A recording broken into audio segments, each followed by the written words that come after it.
Hello and welcome to Talking Aussie Books, a weekly podcast bringing readers and writers of Australian fiction together. I'm Claudine Tinellis. As an avid reader and passionate advocate for Australian fiction, I make it my mission to spotlight local talent.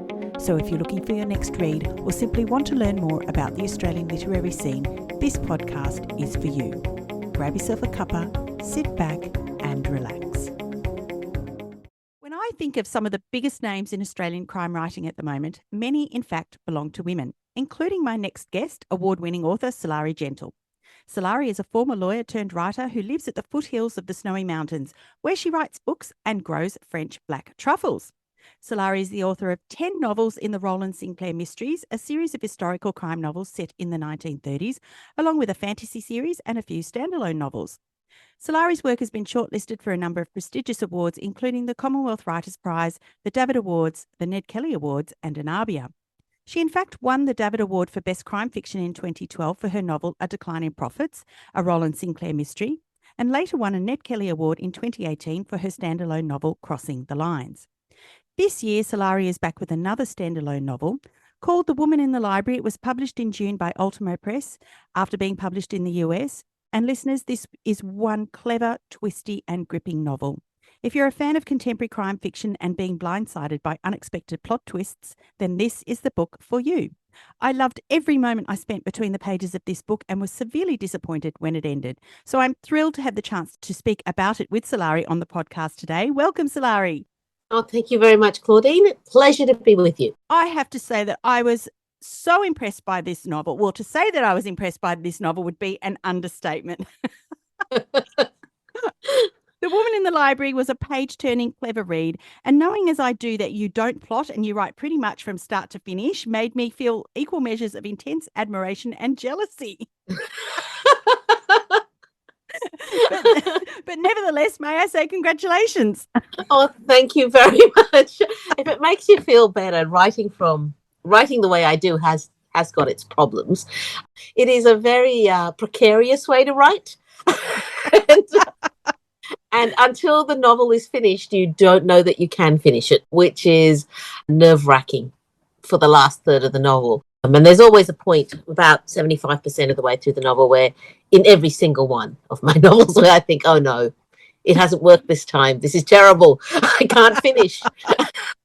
At that point, I've just got to suck it up and keep writing and let the thing land itself. Yeah, I can imagine it would be scary, but it is so incredibly awe-inspiring to think that you do that and you don't even know where it's going. It's quite amazing. It's quite irresponsible, really. Okay, so after spending so long with Rowland Sinclair in the 1930s, did it feel liberating to write a contemporary crime novel? Yeah, though to be honest, I haven't finished with Rowland. I'm just taking a little bit of a break to let these other stories that have been trapped inside me while I've been writing Rowland at the pace that I have, to give them a chance to have their 15 minutes in the sun.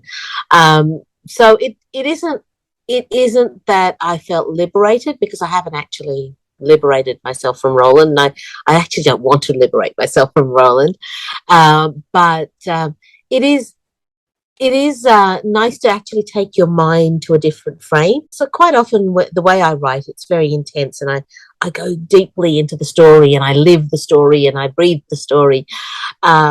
And I love doing that. That's why I'm a writer. It's what I'd prefer to be doing more than anything else. But every now and then, it's nice just to change the frame and to do that again, but with a different angle and a different intensity. So the contemporary novels have been kind of that break for me, allowing me to just sort of shake out my wings in another part of the genre. Yeah, fantastic. I mean, that was a question I was going to ask you a bit later, because I kind of wondered whether or not you were going to continue with Rowland at this point in time. But I'm so glad to hear that you're not finished with him. Oh, yeah. Look, it was just that, 10 books sounds like a good place for a break. Yeah. That was the only reason. Yeah. You think, oh, yeah, there's 10 books there.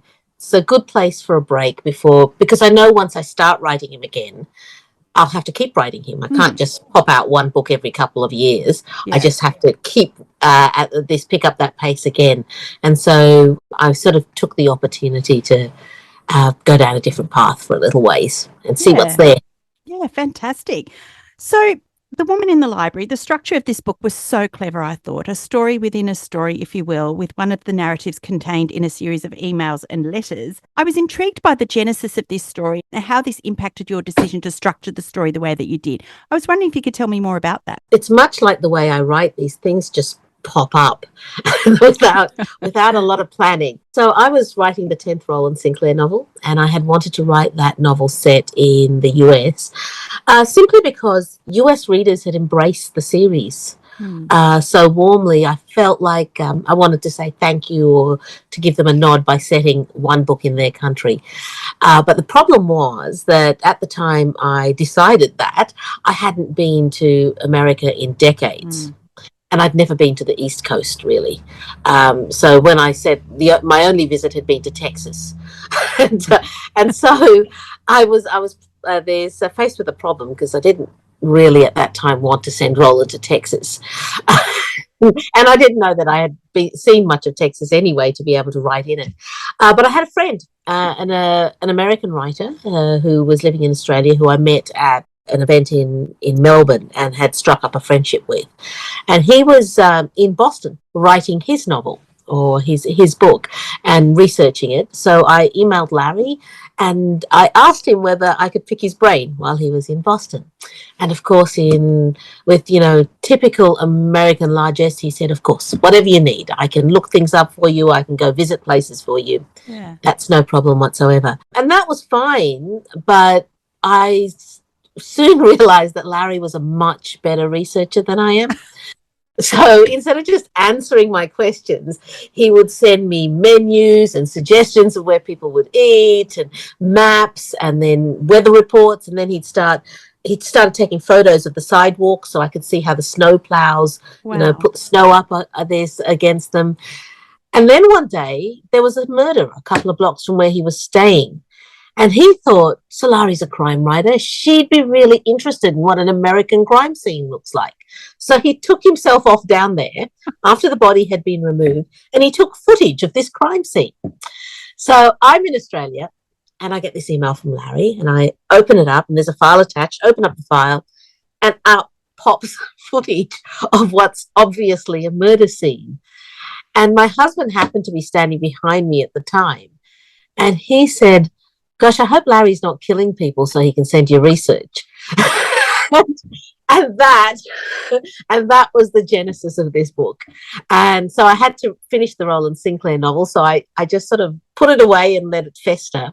But I knew immediately that he said that there was a book, and it would begin with a letter addressed Dear Hannah.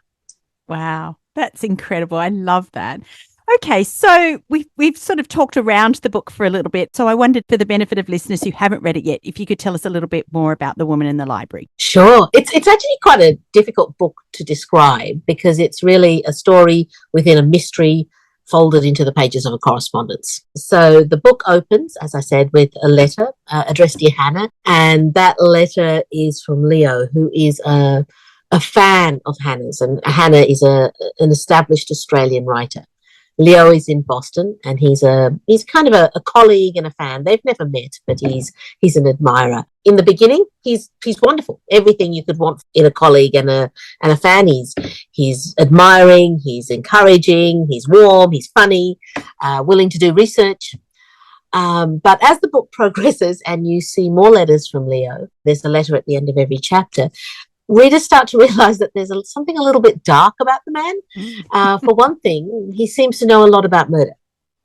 And the other part of the story is the book that Hannah herself is writing, which you see. And she is setting her story around a young Australian writer called Winifred Kincaid, Freddie to her friends.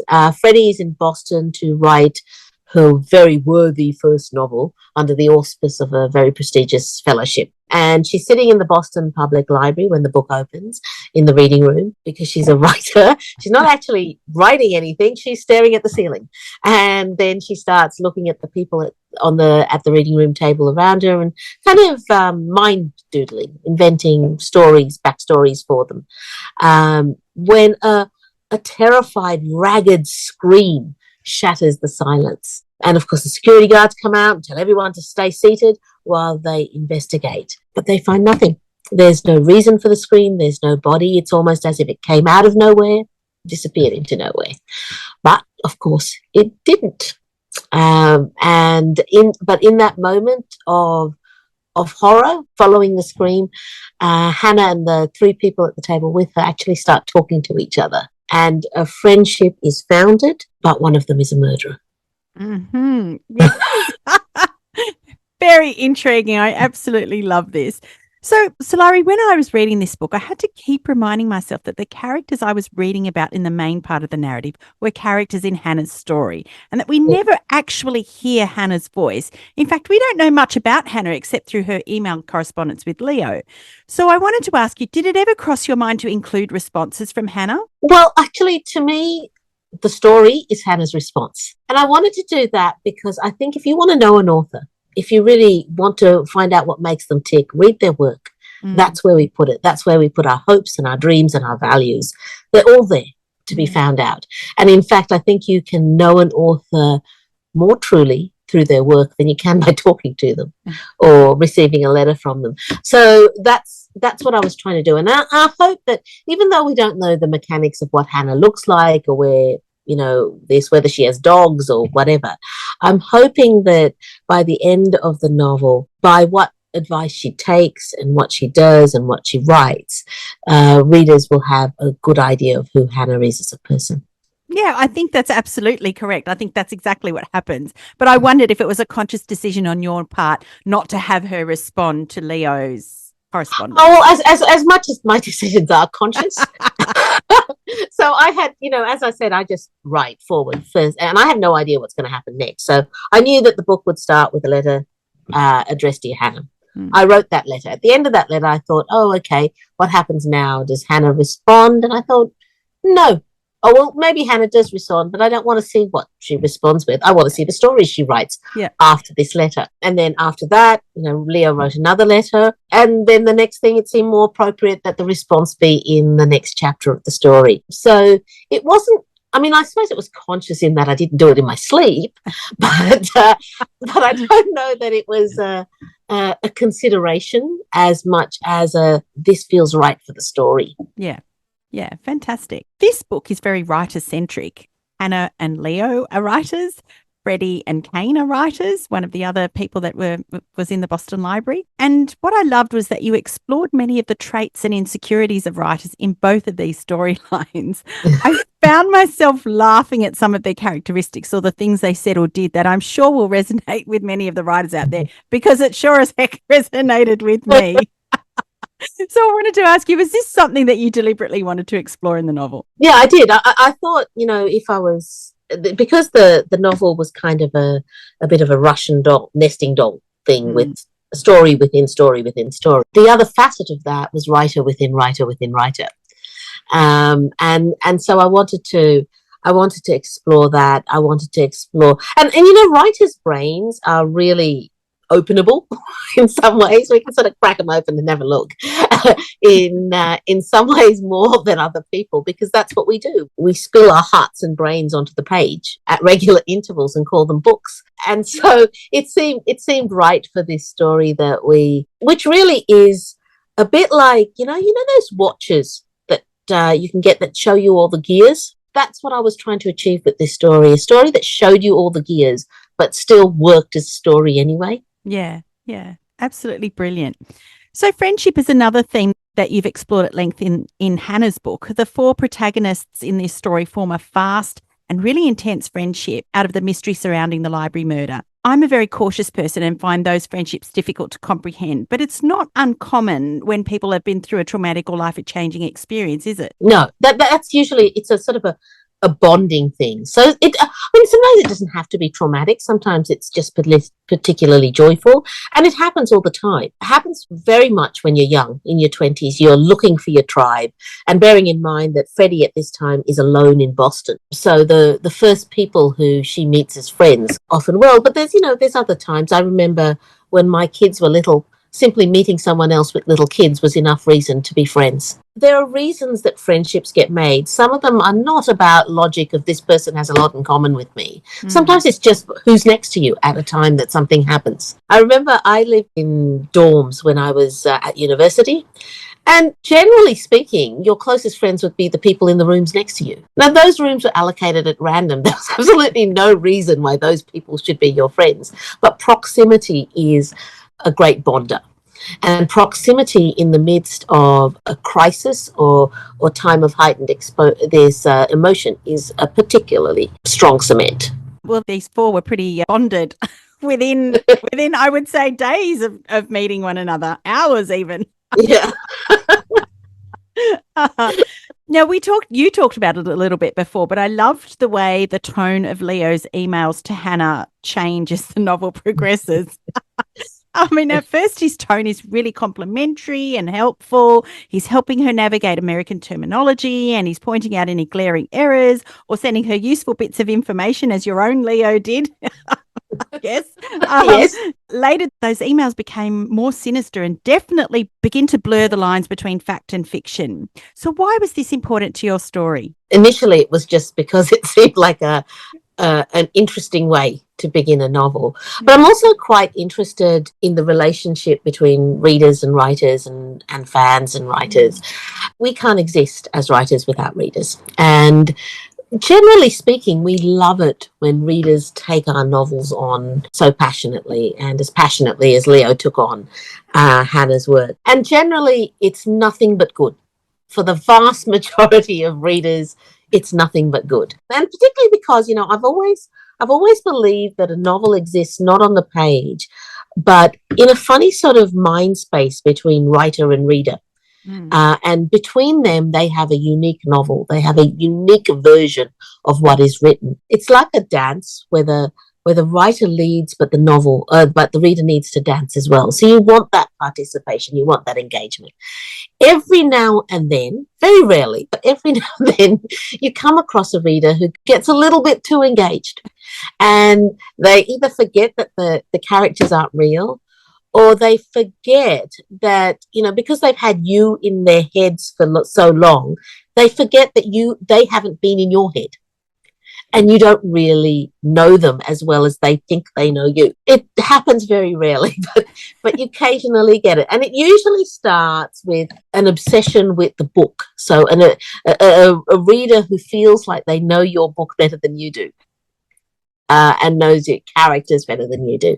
Yeah. So, I have, and look at this, I want to say I haven't had any sinister experiences, but every now and then, again, very rarely, you have a reader who just crosses the line between being an admiring fan and starting to be a bit dictatorial about what you should write. It was really interesting with this book. I had given it to beta readers or friends to have a look at.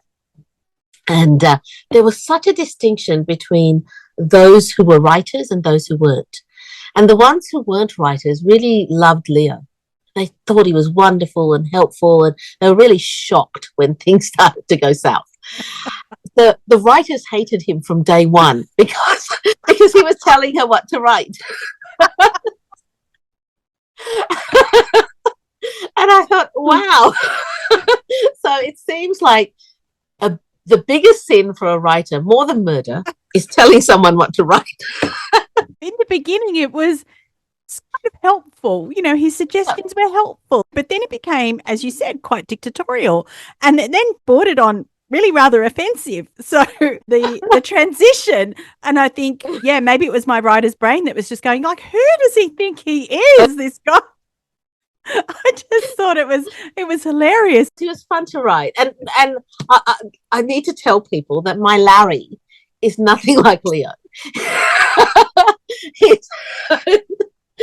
As much as I exploited his good nature, and created a sinister character out of him, it's I need to protect the innocent and say that he's nothing like Larry, like Leo, sorry.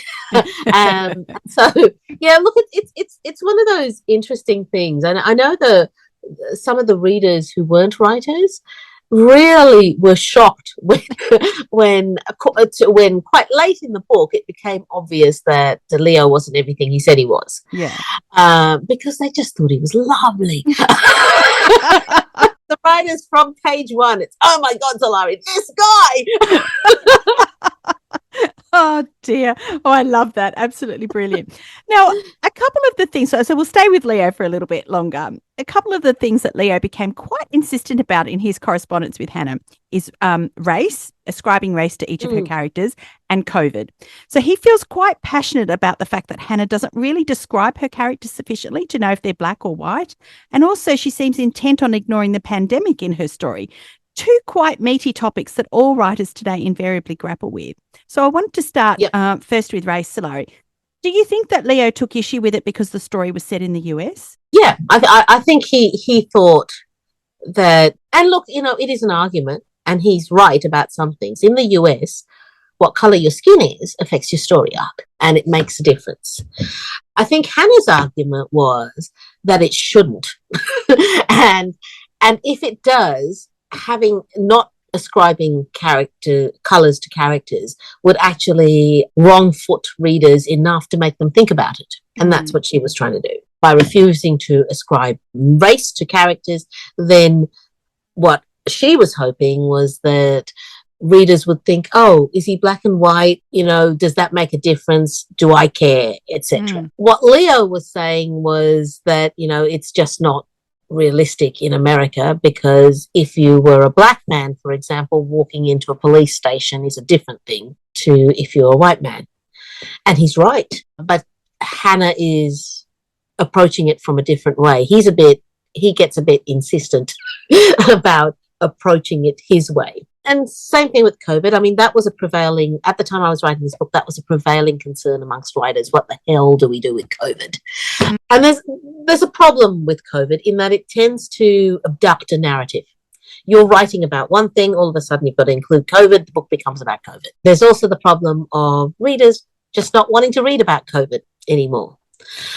But the flip side is, ignoring COVID in a contemporary novel is a little bit like writing a book set in 1942 and in ignoring the war. It just isn't right.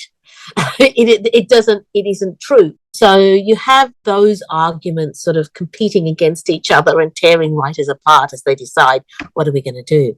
And I think, for me, the answer is we just have to find inventive ways of including it, creative ways of dealing with COVID within a book that protects the narrative and what it was that we want to talk about, and yet gives a nod to this world-changing event that claimed so many lives and that changed the way that we walk in the world. So I think that was the difference. So, Hannah had her reasons for not wanting to include COVID. She set her book in 2019. Realistically, we can't all set our books in 2019 from here on. Yeah. There's going to have to be a point when we move forward. I think that the authors who lead the charge in moving forward just have to learn to deal with COVID as a creative opportunity rather than this burden on their narrative. Yeah, absolutely. I agree with you. As somebody who's who is writing a manuscript that does deal with COVID in some ways, I think you're absolutely right. We have to deal with it in a way that it doesn't hijack our stories. And I thought the way that you dealt with it was so clever. You raised the issue without making a definitive statement about it in your own work. Yes. As I said, irresponsible. Oh, I absolutely loved it. You really made me think so it's just like the race issue. Hannah doesn't want to deal with it. Leo's insistent that she deal with it, but he made me think about it because, as you say, being black or white might very well change the way a person is treated at the hands of the justice system in the US, as much as that is awful for us to contemplate.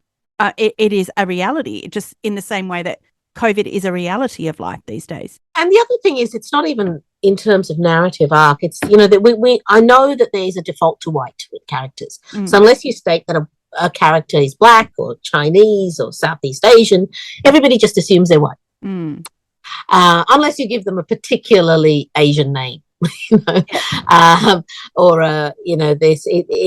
just that default. And that's not necessarily racist, because I default to white. It's just a factor of being brought up with Western literature where, for generation after generation, every character was white. I don't necessarily, there's different ways of handling it. The problem is not, I see there's a problem with having characters of color in books, but on top of that, it's the idea that every character who is not ascribed in a color is assumed to be white. So it's the default position. I just wanted to raise that with readers and make them think about it. I didn't want to lecture them or give them a polemic about it.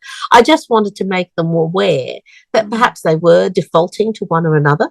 Yeah. And if they were defaulting, what was the reason? Why did you believe this character was white? Is it because they were educated, or because they were in the Boston Public Library, or, because they weren't wearing hoodies, or whatever the case? And, you don't change people's minds by lecturing them and telling them that you're wrong. You change people's minds by allowing them to think for themselves. And the wonderful thing about a book is that you can have a conversation with the reader without being there.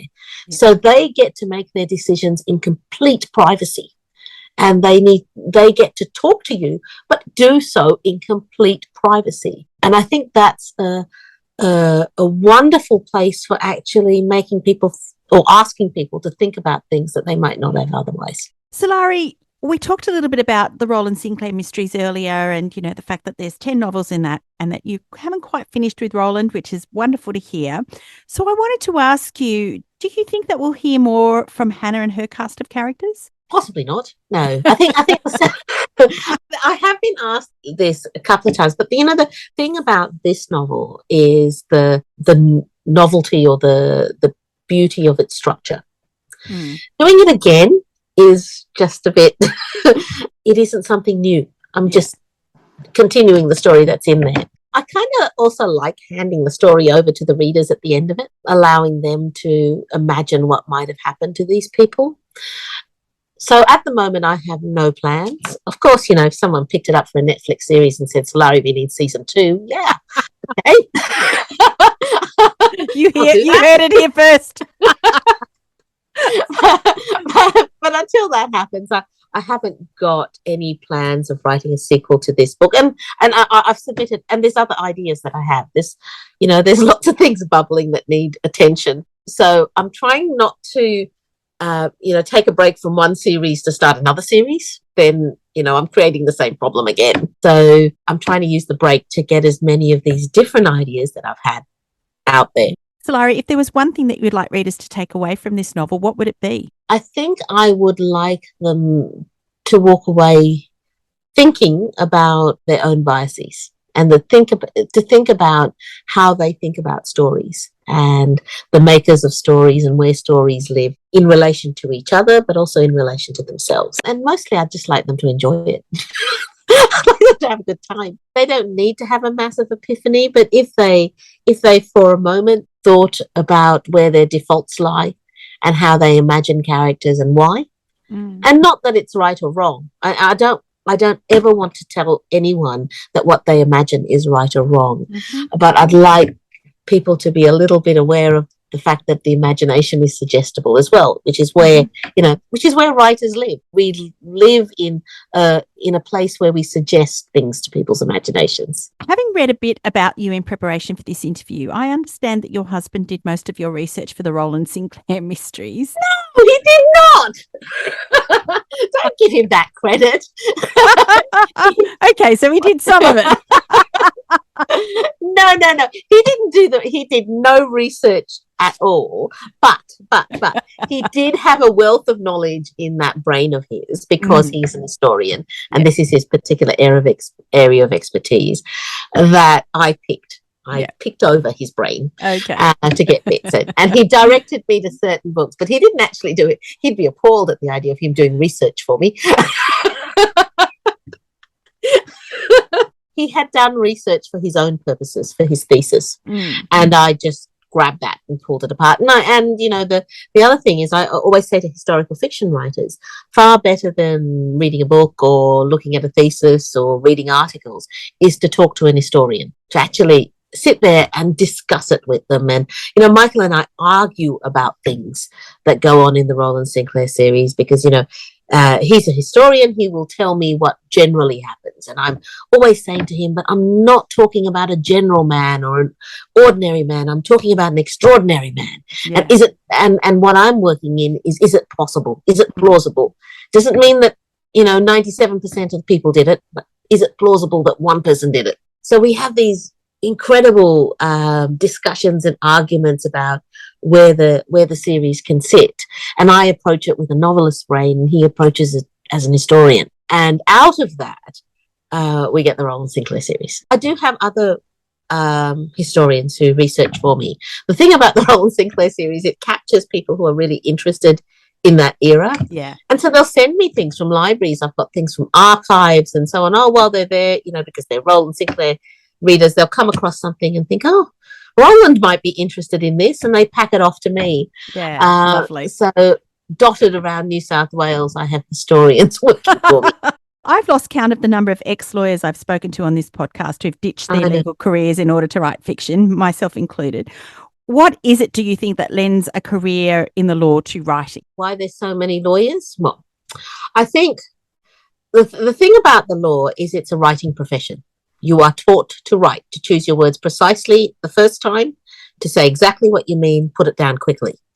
You understand about perspective, and you understand about being able to argue both sides. So that's really handy for a writer. And then for crime writers, the law is always about presenting a case, about having evidence. And so what we're really doing in a crime fiction novel is we're presenting a case. We're not telling you who did it, but we are presenting the case for who did it. Why there are so many lawyers who become writers is, I think the thing about the legal profession is it attracts clever, creative people to its ranks and then slowly kills them.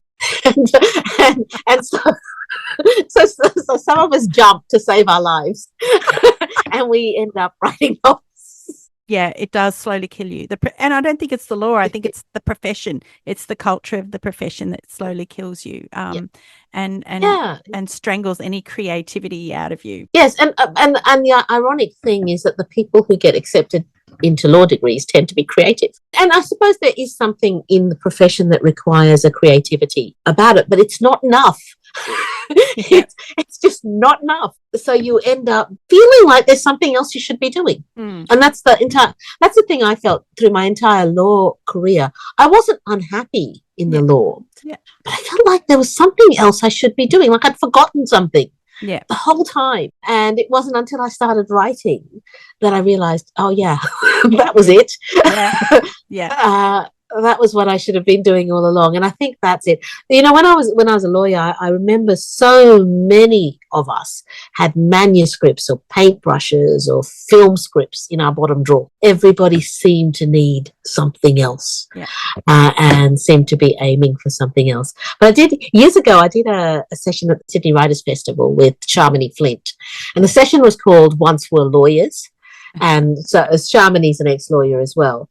And the place was packed, absolutely packed. And it was packed with lawyers, all lawyers with their manuscripts saying, how do I do this? How do I get out? It's an interesting idea for a book, isn't it? A legal firm of writers. There you go. There you go. Add that to your ideas file. Oh, fantastic.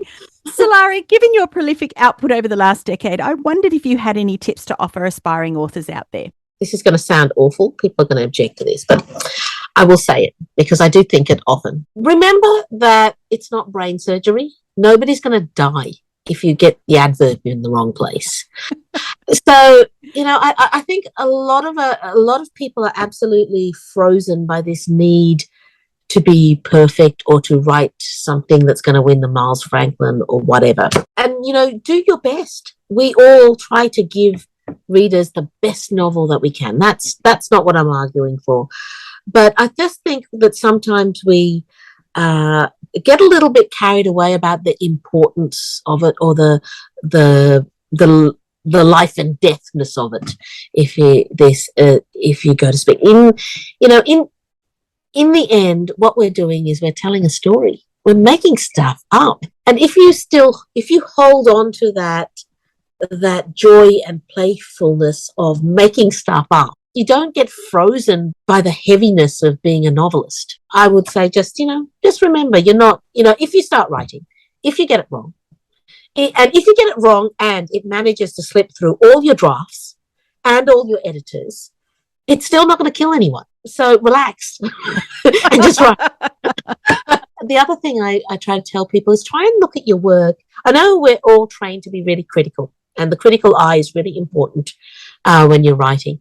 But try to work out what is special about your work. What do you do really well? What is the magic? And you'll know, a hint to the magic is what you find easiest to write. And take advice on everything else, but defend that to the death. Writing's important. Literature is important. But you individually as a writer, you're important. I'm not saying that you're not important, but it's not going to kill anyone. And so you don't have to get fearful of what you're doing. You're just making stuff up. What are you working on next? I've just submitted a novel to my agents and publishers. So I'm expecting feedback on that soon. And I'm in that lovely, delicious point of thinking about what's next. So I've got half a Rowland novel that I'm working on, but I also tend to work on 2 books at a time. So I'm playing with that. My agent is telling me not to try and jump genres because that's awkward for them. They've just finished establishing me as a mystery and suspense writer. So it probably would not be wonderful if I suddenly decided to write YA or children's books or romance. There's a lot of ideas sitting in the wings, and I have a tendency sometimes when I have a really good idea, or I think it's a good idea, and I am writing something else, I will stop and I will write 5 or 10,000 words of that novel, and then I'll shelve it because it seems like 5 or 10,000 words is enough for me to pick it up later, and it's already got momentum. Yeah. So there's a few of those that I can pick over and see. But I think this third novel that I've just submitted makes 3 sort of metafictional novels that I've written. So they live nicely together as a little triad. They're not sequels of each other or even related, but they're a little triad. Now I'm striding out into the world and looking at other ideas. Fantastic. Now, I was just about to wrap this up, but something that you said made me think of something that Leo in the book said. You said that, you might write a romance. And Leo in the book, is quite confidently tells Hannah that all books are romance novels or have romance in them. Well, he says that all books are about relationships. And he's right. He's absolutely right. Yeah. So, because he's a romance novelist himself. Well, he calls himself a romance novelist, and he's very. I think he's actually very true about that. He says at one time, my agent will tell you that I'm writing, the great American novel about social blah blah blah blah, the kind of way that they used to describe romance novels by men, generally speaking. But he does what he's saying is actually quite true. In the end, we write about relationships. I know with the Rowland Sinclair series, many of my readers couldn't care less who murdered who. They're there to talk to Rowland and spend time with him. Yeah. So I think in the end, the heart of every book is a relationship, and if it's not a relationship between the characters of the book, it's the relationship between the characters and the readers. So yes, I agree with Leo. He does say some very wise things as well as some very yeah. He does indeed. Sulari, if listeners want to learn more about you and your books, where can they find you? I'm on Facebook, I'm on Instagram, I'm on Twitter. You'll catch me there. If you, I reply to every message. So if you message me, I will get to you eventually. I might not see it. I sometimes get lost between platforms. I have a website which is updated occasionally, but you will always find me there. And if it's something really important, you can always reach me through my publishers. They always forward things. I'm perfectly contactable, and I seem to be nowadays wandering Australia like some kind of gypsy with my book. So I'll probably be somewhere near you soon. Sulari, it's been an absolute joy to chat to you about this terrifically smart and entertaining book. I want to congratulate you once again and thank you for joining me on Talking Aussie Books today. Oh, thank you so much, Claudine. It's been a pleasure. That's a wrap, folks. If you enjoyed this podcast episode, please drop me a line via my webpage at claudinetinellis.com, via Instagram, Facebook or Twitter. Alternatively, consider leaving a review on Apple Podcasts, Spotify or Google Podcasts. Until next time, happy reading.